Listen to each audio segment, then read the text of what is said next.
Don't embarrass your sister on her special day, Mom hissed, grabbing my arm as I tried to leave the bathroom. My face was still wet as I desperately tried to wash the fruit punch out of my hair and off my skin. Just clean yourself up and act like nothing happened. My name is Olivia Evans, and when I was 16 I learned the hard way that being the younger sister of Madison Evans came with a price. Madison was the queen bee of Oak Valley High School. Her Sweet 16 party was supposed to be the biggest event of the year. Instead, it became the night that changed everything. The truth was, I never even wanted to go. Madison had made it very clear that I wasn't welcome. But our parents insisted. "She's your sister," Dad said without even looking up from his newspaper. "Family supports family." Family. Right. The party started like every teenage nightmare. I stood awkwardly by the snack table while Madison and her friends ruled the makeshift dance floor in our backyard. The music was too loud. The laughter felt forced. And the tension hung thick in the air. Well, look who decided to show up. Her, Madison's best friend, walked toward me with a sneer. The little ghost sister finally found some color. She gestured at my pale blue dress. The dress I had saved for months to buy. I tried to walk away, but Kira stepped in front of me, blocking my path. Behind her, Madison watched with that familiar expression. A mix of boredom and amusement. Two more of their friends, Ashley and Devin, moved closer. "We're just trying to help," Devin said sweetly, her smile sharp as glass. "You clearly need it." Before I could react, Ashley accidentally tipped her cup. Fruit punch spilled down the front of my dress. The cold liquid soaked through instantly, turning the pale blue fabric into a dark, ugly purple. The nearby crowd burst into laughter. "Oops." Ashley giggled. "Red really is your color." I ran to the bathroom, fighting back tears. But that wasn't the end of it. The girls followed me. Madison trailing behind them like a shark circling blood in the water. "Ah," Madison said mockingly. "Is baby sister crying?" Her voice dripped with fake sympathy. "Maybe if you weren't such a pathetic loser, people would actually like you." Kira pulled out her phone. The camera flashed in the harsh bathroom light. "Smile, ghost girl," she said. "This is going on my story." Then they surrounded me. Devin grabbed my arms before I could move. Ashley dumped another cup of fruit punch over my head. The sticky red liquid ran down my face and into my eyes. I could hear the sound of someone filming. Madison. She stood there calmly recording everything on her phone. "Nobody will believe you anyway," she said casually. "They'll just think you did this yourself for attention." When Mom finally walked in, I was desperately trying to clean myself off at the sink. Behind me, the girls were taking selfies in the mirror like nothing had happened. One look at Madison's expression told me exactly how this would go. "Mom," Madison said quickly, her voice trembling perfectly. "Olivia's trying to ruin my party. She's always been jealous of me, and now she's making a scene." I stared at my mother, waiting for her to see the truth. Instead, she sighed and looked at me with disappointment. "Why can't you just try to get along with your sister?" she said. "Go clean yourself up and stop causing drama." That night I lay in my bed while the party continued downstairs. Music. Laughter. Glass clinking. My dress was ruined. My dignity shattered. And my family didn't seem to care. I grabbed my phone, hoping to distract myself. That's when I noticed something strange. A message from an unknown number. I saw what they did. I got everything on video. Want to make them famous? My heart started pounding. There was a video attached. With shaking hands I opened it. The footage showed the bathroom from a different angle. Everything was there. Ashley dumping the punch. Devin holding my arms. Madison filming and laughing. And Mom brushing it all off. Someone else had been in the bathroom. Hidden from view. Recording everything. For the first time in my life there was proof. Real proof of what they had done. Of what they had always done. Another message appeared.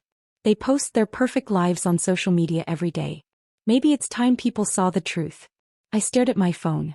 My finger hovered over the reply button. Years of being invisible. The quiet sister. The daughter who was always told not to make waves. All of it led to this moment. Downstairs, Madison's laughter echoed through the house. A glass shattered. More giggling followed. Mom's voice drifted upstairs. Not angry. Just amused. "Girls will be girls." I closed my eyes and took a deep breath. Then I started typing my reply. "Do it."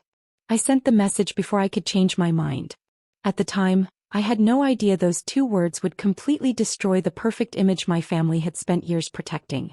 By Monday morning, everything had changed.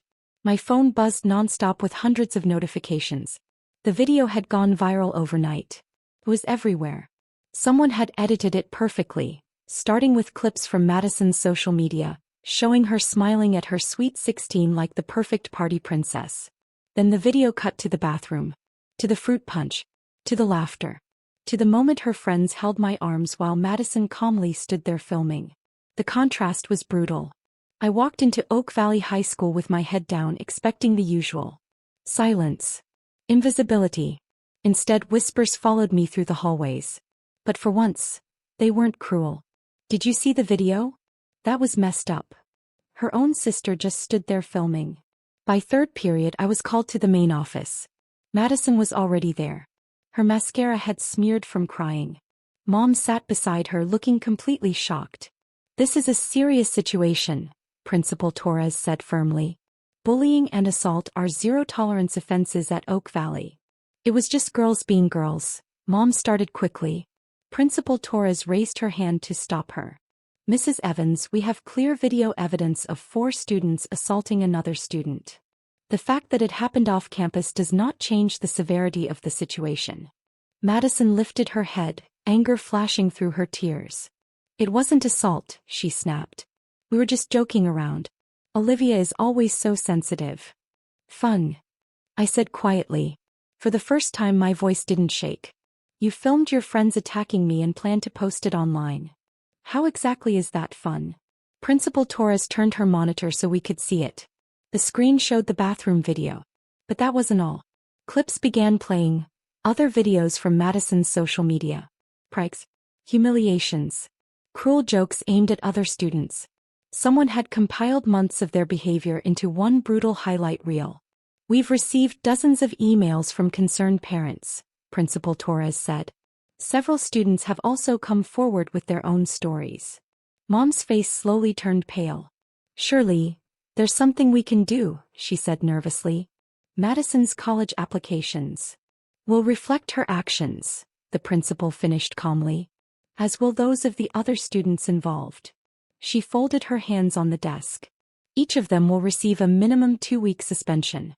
The school board will review whether further disciplinary action is necessary." Madison burst into fresh tears. "This isn't fair," she cried. "Someone set us up. They filmed us without permission." "Like you filmed me?" I asked softly. "Like you film everyone who doesn't fit into your perfect world?" Before Madison could respond, all 3 of our phones buzzed at the same time. The local news had picked up the story. Local teen bullies exposed. Social media queens revealed as cruel tormentors. Mom stared at her screen horrified. "Do you have any idea what this will do to our family's reputation?" she demanded. For the first time I really looked at her. And suddenly something became clear. She wasn't that different from Madison. She cared more about appearances than about what had actually happened.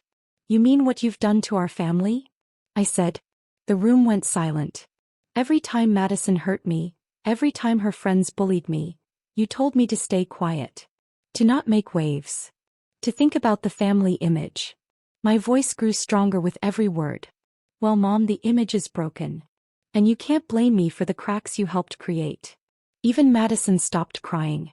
Principal Torres cleared her throat. "Mrs. Evans," she said carefully, "I'm also concerned about the home environment this video suggests. Our school counselor would like to speak with both girls separately." "That won't be necessary," Mom said quickly. But I interrupted her. "Actually," I said, "I'd like that very much." For the first time in my life I saw my mother completely lose control of the situation. She couldn't smooth this over. She couldn't smile and pretend it wasn't happening. As we walked out of the office my phone buzzed again. Another message from the unknown number. "Phase 1 complete. Ready for Phase 2? Ahead of me Madison suddenly turned around. Her eyes burned with anger. "I hope you're happy," she snapped. "You've ruined everything." I thought about all the things she had ruined for me over the years. Birthdays, school events, friendships, moments that were supposed to matter. For once I didn't feel small. For once I didn't feel invisible. "No," I said quietly. I just stopped letting you ruin me. Friendships, birthdays, school events. Madison had ruined them all with that same satisfied smirk she wore in the bathroom. No, Madison, I said loud enough for Mom to hear. I'm just getting started. I looked down at my phone and typed a reply. What's phase 2? The answer came almost instantly. The truth about what really happened at last year's summer camp. I have that footage too. Ahead of me, Madison suddenly slowed.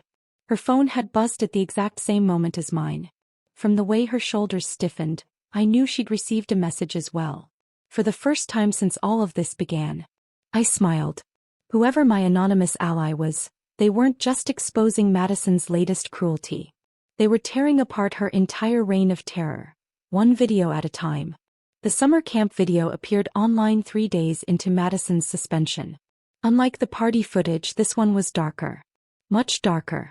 It showed Madison and her friends locking a freshman girl inside the camp storage shed overnight. They had taken the girl's inhaler. As a joke. The video captured everything. The girl pounding on the door. Begging for her inhaler. Madison and the others laughing outside. The girl could have died. I was in the kitchen when Mom dropped her coffee mug. It shattered against the tile floor. She stood frozen, staring at her phone. For once, Dad looked up from the newspaper he always hid behind. Our daughter, Mom whispered, could be charged with attempted manslaughter. The girl's parents are pressing charges. At that moment, Madison stormed into the kitchen. Her mascara had smeared again. It wasn't like that, she shouted. We didn't know she had asthma. The video shows her begging for her inhaler, Dad said quietly. His voice was sharper than I had ever heard before. You laughed, he added, and called her a drama queen. I stood silently in the doorway as the illusion of our perfect family finally shattered. The girl's parents weren't just pressing charges. They were suing. Our family, the school, even the summer camp. All of them for ignoring Madison's behavior for years. This has to stop, Mom said suddenly. She turned to me, her face desperate. Olivia, you must know who's doing this. Make them stop. I held her gaze. Steady. Like you stopped Madison all those years? I asked. Oh wait. You didn't. My phone buzzed again. Another message. Final phase tomorrow. Watch the morning news. That night I couldn't sleep. Not because I felt guilty. But as I was waiting. Whoever my mysterious ally was had promised this would change everything. And so far, they had delivered. At exactly 7 a.m. the next morning, our doorbell rang. Mom opened the door. A news crew stood on the porch. Behind them were Ashley, Devin, and Kira, Madison's former friends. They were standing beside their parents. And several lawyers. We're here to make a statement, Ashley said. Her usual queen bee confidence was gone. In its place was something that looked like genuine remorse.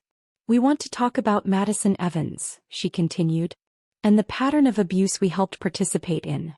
One by one, the girls confessed everything. Years of bullying. Cruel pranks. Harassment. They admitted that Madison had orchestrated it all. She threatened us, Devin said on camera. She said if we didn't help her, she'd destroy our lives. She had secrets about everyone. But we can't live with the guilt anymore. Mom tried to slam the door. But it was too late. The broadcast was already live. At the top of the stairs, Madison appeared. Her face was white with fury. You traitors, she screamed. I'll ruin all of you. No, a calm voice said from behind the reporters. You won't. Principal Torres stepped forward, holding a small USB drive. As the principal of Oak Valley High School, she said, I've gathered evidence of years of systematic bullying. Dozens of students have come forward. The school board has reached its decision. She paused. Madison Evans is expelled. For a moment, the world felt strangely quiet. A deep sense of peace washed over me. Finally, the truth was out. That's when I noticed someone standing behind the crowd. A quiet girl holding a camera. Katie, the yearbook photographer. She was always around school events. Always watching. Always unnoticed. She caught my eye and gave me a small nod. And suddenly I understood. The mysterious messages. The hidden footage. The perfect timing of every release. It had been Katie all along. Another invisible observer. Just like me. Someone who had spent years watching Madison hurt people. and finally decided to expose the truth. The aftermath came quickly. And completely, the fallout was swift. Madison's college acceptances were rescinded one by one. Her former friends, after cooperating with investigators, received suspended sentences and were ordered to attend mandatory counseling. For the first time, my parents were forced to face the reality they had ignored for years. Madison was enrolled in a behavioral rehabilitation program. As for me, life began changing in ways I never expected. Students at school started talking to me. Not whispering. Talking. Some shared their own stories about being bullied by Madison. Others simply told me they were sorry for what I had gone through. For the first time in my life, I wasn't the invisible sister. People actually saw me. At home, things began to change too. As part of the legal settlement, my parents were required to attend parenting classes. Slowly, painfully, they started to understand the damage their silence had caused. Dad began putting down his newspaper during conversations. Mom started listening instead of immediately brushing uncomfortable truths aside. It wasn't perfect, but it was different. About a month later, Katie approached me during lunch. "Thank you," I said simply. She shrugged like it was no big deal. "I saw you that night at the party," she said. "You reminded me of myself last year, before I decided to start documenting everything. Sometimes the best revenge is just showing people the truth." I studied her for a moment. "Why didn't you tell me it was you?" Katie smiled slightly. "Because you needed to stand up for yourself without knowing you had backup. And you did." He was right. Every time I had spoken up that month, every time I had refused to stay silent, it had been my voice, my choice, my strength. That evening we had our new weekly family dinner. Madison joined through a video call from the rehabilitation program. She looked different, smaller somehow, younger. "I'm sorry," she said quietly. The apology didn't erase the years of humiliation and pain. But it was a beginning.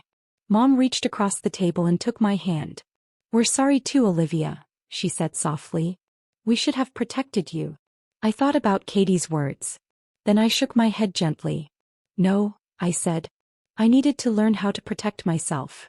I looked around the table at my family. "But now that I have, maybe we can learn how to be a real family." It wasn't a perfect ending, but it was an honest one. And sometimes honesty is better than perfection. As for the videos, they're still out there. A permanent digital reminder that the truth always finds its way to the surface. And that even the quietest voice deserves to be heard.